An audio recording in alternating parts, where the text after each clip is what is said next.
Opening in 1870 just outside of Sandusky, Ohio, Cedar Point, the self-proclaimed America's Rockin Roller Coast, is currently home to 16 roller coasters. And if you were to ask the average roller coaster enthusiast, they'd probably tell you this is the best amusement park on Earth. Having a wide variety of roller coasters ranging from small kids rides to intermediate family rides all the way up to some of the biggest and baddest roller coasters on Earth. Here is my personal ranking of every single roller coaster at Cedar Point as of 2023. Before we get started, I just need to preface one thing. Top Thrill Dragster will not be included on this list, as we are in that awkward time period after Top Thrill Dragster closed, but before Top Thrill 2 is opening, so I think it would be unfair to include Dragster on this list, as it is not currently rideable in the form that I experienced it. However, I will make a note in the video where the ride would have ranked if it hadn't closed down. Without further ado, let's get into my ranking of every single roller coaster at Cedar Point. Starting off our list, at number 16, we have Wilderness Run. This is probably one of the smallest roller coasters I've ever ridden. However, it does a great job of being an entry-level roller coaster for small kids. And fun history fact, this was actually Intamin's first ever roller coaster.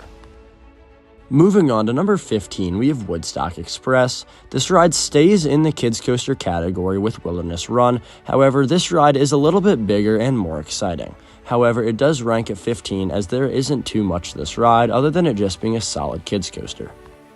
Next, at number 14, we have Iron Dragon. Finally graduating from the true kids coasters, this ride actually has a little bit going for it.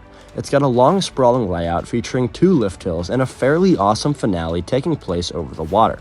However, apart from that, this coaster doesn't do too much, and despite its long length, it spends a lot of the ride kind of meandering around and providing good views of the park, which is exactly what this ride is meant to do, as it's a very solid family coaster for those graduating the kids coasters but not yet ready for something bigger.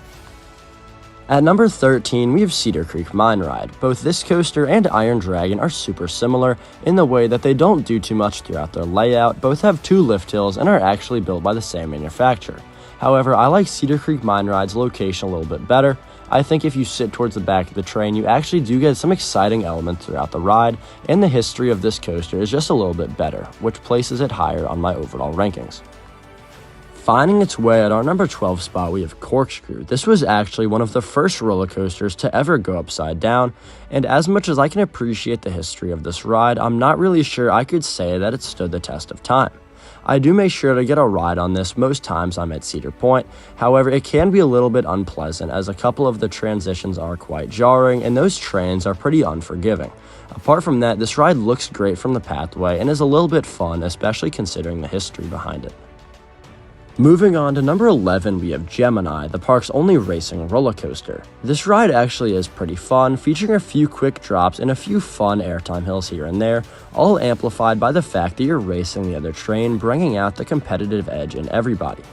Even though, as you can tell by the ranking, it's not one of my favorites at Cedar Point, I always make sure to ride it every time I'm there, as it usually has a short line and is just plain fun. Starting off our top 10, we have Rougarou. The former stand-up turned floorless roller coaster actually has a pretty fun first drop, followed by 4 intense inversions and a long twisted layout over the water. Depending on who you ask, you might get told that this coaster is too rough to enjoy. As for me, I don't think it's that bad, the occasional headbang or rattle here and there. At a lot of other parks, this coaster might even be top 5 in the park. However, at Cedar Point, it really does get overshadowed by their fantastic roller coaster collection. At number 9, we have Wild Mouse. Yes, I do prefer this small, portable family spinning coaster over a multi-million-dollar B&M looper, and it doesn't make much sense to me, but this ride is just plain fun. In an off-balance vehicle like mine, we were spinning like a top through the entire ride, around every turn and through every drop. I was laughing from start to finish, and especially in a park like this, I would take that awesome and unique and memorable ride experience over a typical looping coaster that they have so many of at Cedar Point. At number 8, we have the park's only wooden coaster, Blue Streak. Also being Cedar Point's oldest operating roller coaster, this ride certainly has a bunch of history behind it, but apart from that, it's a pretty fun ride experience. This out-and-back wooden coaster is blue, as its name suggests, featuring a bunch of hills that do provide some airtime whilst being a super smooth ride, and I'd say this is enjoyable for just about anybody from kids to thrill seekers. At number 7, we have Raptor, the park's inverted coaster. Now, this might be one of my more controversial takes on this list, as I know a lot of people who give a ton of high praise for this ride, actually ranking it second or third best in the park, but as you can tell by this ranking, I clearly disagree.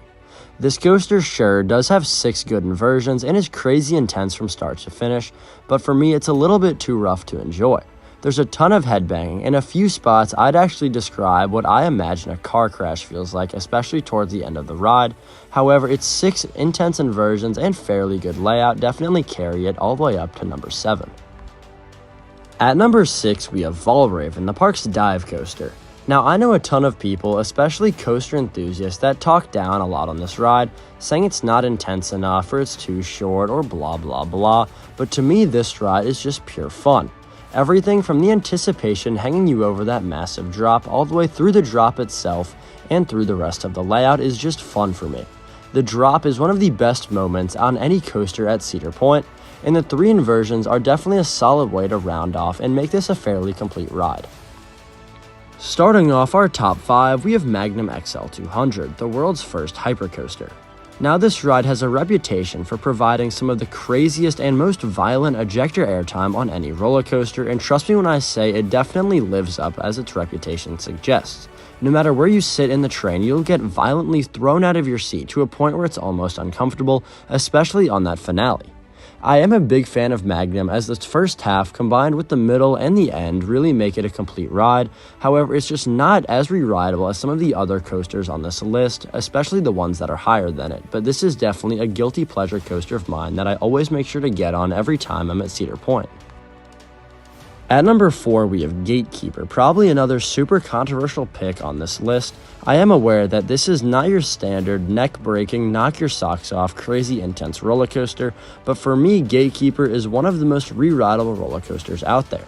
This ride's layout is just pure fun, featuring comfortable restraints, 6 awesome inversions, 2 incredible near-miss elements, and despite not having the best finale and not being super intense as I mentioned, this ride is just fun with an awesome location running alongside the beach for half of the ride. This is definitely one of my favorites at Cedar Point, and I do understand if you're not the biggest fan, but this is definitely one of my personal favorites. Starting off our top 3, we have Maverick. Now, this is where we really get into the truly elite best of the best roller coasters, and Maverick is no exception. Despite not having crazy impressive stats, this ride packs a punch with its crazy beyond vertical drop, 2 awesome inversions, and an insane and super intense launch halfway through the ride, getting you up to 70 miles an hour. At just about any other park in the world, this would absolutely be the best coaster there, but this just goes to show how insanely deep and well-rounded Cedar Point's coaster collection is. At number 2, we have Millennium Force, the world's first Giga Coaster. Now, there isn't much I can say about this ride without sounding like a complete broken record, but this ride is just pure fun. Featuring its insane first drop and its long sprawling layout throughout the entire park, filled with overbanked turns and airtime hills, this ride really is just plain fun, and I know I've said that about a lot of coasters here, but when you've ridden over 200 roller coasters, you really start to appreciate the ones that are carefree and enjoyable, and Millennium Force fits that description perfectly, and despite being over 20 years old, it really has stood the test of time and is still enjoyable to this day. Now, before I get to Cedar Point's number 1 roller coaster, I do just want to say that if Top Thrill Dragster was still operational, it would place right here, second best in the park, in front of Millennium Force and behind the number 1 ranked coaster. Anyways, let's get into what that number 1 coaster is. And as a surprise to absolutely nobody, our number 1 coaster in the park is Steel Vengeance. In my opinion, this is the world's best roller coaster, featuring a crazy long layout filled with intense airtime, inversions, and banked turns, never letting its foot off the gas pedal until you hit that final brake run. Now, I'm sure everybody watching this video already knows how good Steel Vengeance is, so I won't drone on about it, but trust me when I say this is the best roller coaster I've ever ridden, and I'm not sure anything that's currently built in the world will ever surpass it. Anyways, that's my ranking of all of the roller coasters at Cedar Point. Thank you guys for watching, and let me know if you disagree or agree with any of my takes. Let me know in the comments down below. And if you're new here, feel free to subscribe, as it really does help out the channel. And if you enjoyed the video, be sure to leave it a like rating down below. Anyways, I'm hangtimethrills, and I'll catch you guys next time.